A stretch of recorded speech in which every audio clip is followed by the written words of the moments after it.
Tasty मज़ेदार gravy का और एकदम नरम मुलायम मुंह में घुल जाने वाला कद्दू गोश्त या घिया गोश्त आप बोल सकते हैं, इसको लौकी गोश्त भी कहा जाता है।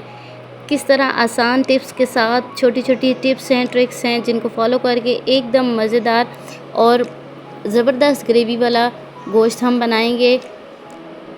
छोटी छोटी सी कुछ बातें हैं, उनको आपने फॉलो करना है। 20 मिनट में आपका मज़ेदार किस्म का लौकी गोश्त बनकर तैयार हो जाएगा।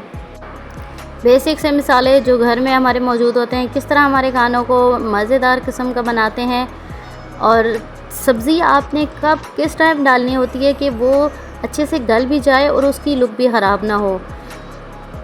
छोटी छोटी सी टिप्स हैं, ट्रिक्स हैं, इनको आप फॉलो कीजिएगा। आपका ज़बरदस्त एकदम ग्रेवी वाला गोश्त, कद्दू या घिया गोश्त बोल सकते हैं आप, जो भी इसको कहना चाहें, बनकर सालन आपका 20 मिनट में तैयार होगा। तो मैं हूँ जवेरिया और वेलकम करती हूँ आपको कुक विद ट्रिक्स पर, जहाँ मैं देती हूँ आपको कुकिंग से रिलेटेड बहुत ही यूज़फुल टिप्स और ट्रिक्स।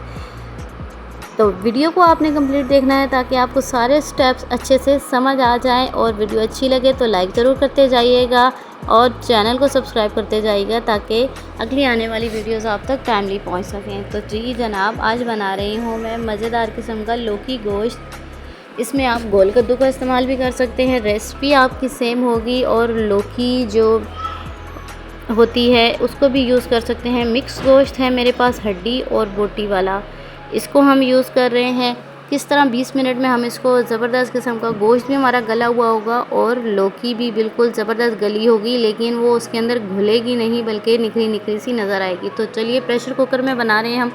सबसे पहले गोश्त डाल दिया है मैंने, साथ ही 2 मीडियम साइज़ के प्याज हैं, मोटे मोटे उनको मैंने काट लिया है। 2 अदद मीडियम साइज़ के टमाटर लिए हैं मैंने, सेंटर से सिर्फ उनको कट लगाना है और हमने अंदर शामिल कर देने हैं। इसका छिलका हमने बाद में रिमूव कर लेना है, वो भी आपको बताऊंगी कि किस तरह आप हांडी में डालने के बाद भी टमाटर का छिलका अलग कर सकते हैं। हरी मिर्च है, साथ में लहसुन जाएगा, 1 कट्टी छील कर रख दिया है मैंने। पानी शामिल करेंगे 2 से 2.5 गिलास, जिसमें हमारा गोश्त अच्छे से गल जाए। और 15 से 17 मिनट का इसको हमने विसल देना है। अब अपने गोश्त के मुताबिक विसल का टाइम कम ज़्यादा कर सकते हैं। साथ में डाल देंगे जी नमक, हस्बे जायका, सुरख मिर्च का पाउडर है 1 टीस्पून डाला है मैंने, हल्दी पाउडर 1/2 टीस्पून,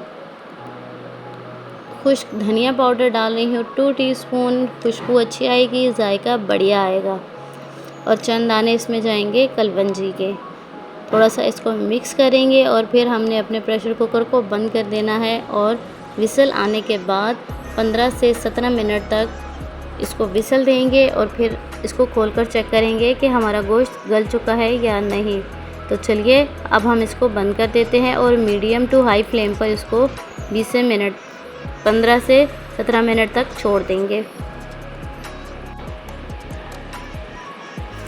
साथ ही कर लेती हूँ मैं अपनी सब्ज़ी तैयार। अगर आप गोल कद्दू बना रहे हैं, अगर आप आलू गोश्त बना रहे हैं तो उसके लिए भी आप सेम रेसिपी ही फॉलो कर सकते हैं। मेरे पास लौकी है, लौकी आपकी फ़्रेश होनी चाहिए। सब्ज़ी जो भी शामिल करें इसमें फ़्रेश शामिल करें, टेस्ट बहुत अच्छा आएगा, बढ़िया आएगा।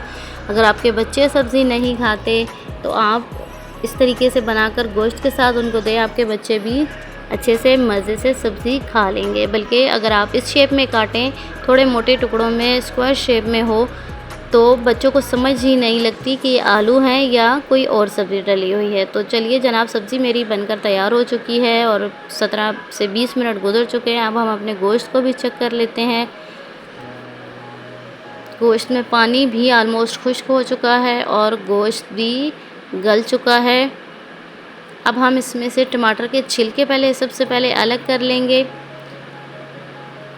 आपने बस एक चिमटा लेना है या फ़ॉर्क लेना है, उसके साथ आराम से बस आप इनको उठाकर अलग कर लीजिए। कोई आपकी दिक्कत नहीं लगेगी, बहुत ही आसानी से आपके टमाटर के छिलके रिमूव हो जाएंगे हांडी से। ये देखिए, आपके सामने मैं सारे छिलके निकाल कर अलग कर रही हूँ।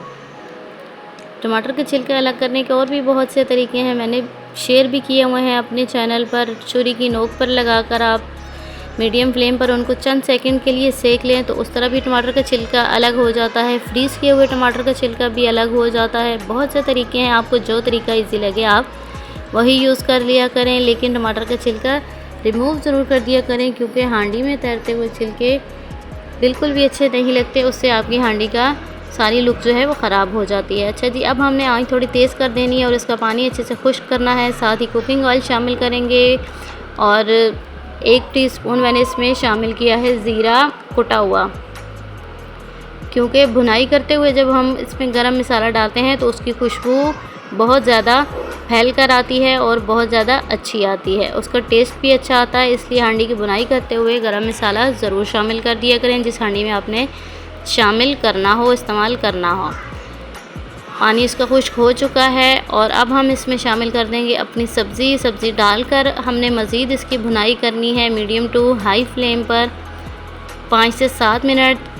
ऑयल हमारा अच्छे से अलग हो जाएगा। ग्रेवी हमारी देखें कितनी ज़बरदस्त तैयार हुई है। कोई भी आपको प्याज, टमाटर, लहसुन अलग अलग नहीं नज़र आएंगे। बहुत अच्छे से आपने इसकी ग्रेवी को भून लेना है और ग्रेवी भुनने की निशानी यही होती है कि ऑयल अलग हो जाता है और हमारा जो मसाला है, जो ग्रेवी है, वो बिल्कुल यकजान हो जाती है, दानेदार हो जाती है।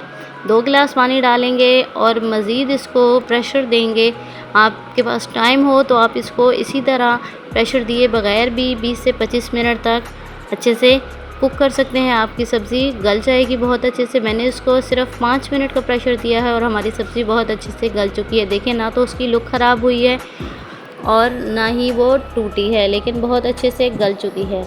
आई होप आपको मेरी टिप्स और ट्रिक्स अच्छी लगी होंगी। वीडियो अच्छी लगे तो अपनी फैमिली फ्रेंड्स के साथ शेयर ज़रूर कर दिया करें। दूसरे के लिए आसानियाँ पैदा किया करें। अल्लाह ताला आपके लिए आसानियाँ पैदा कर देंगे। मुझे दीजिए इजाज़त। अगली वीडियो तक अपना रखिएगा बहुत सा ख्याल और मुझे रखिएगा दुआओं में याद। अगली वीडियो तक दीजिए इजाज़त। तब तक के लिए अल्लाह हाफ़िज़।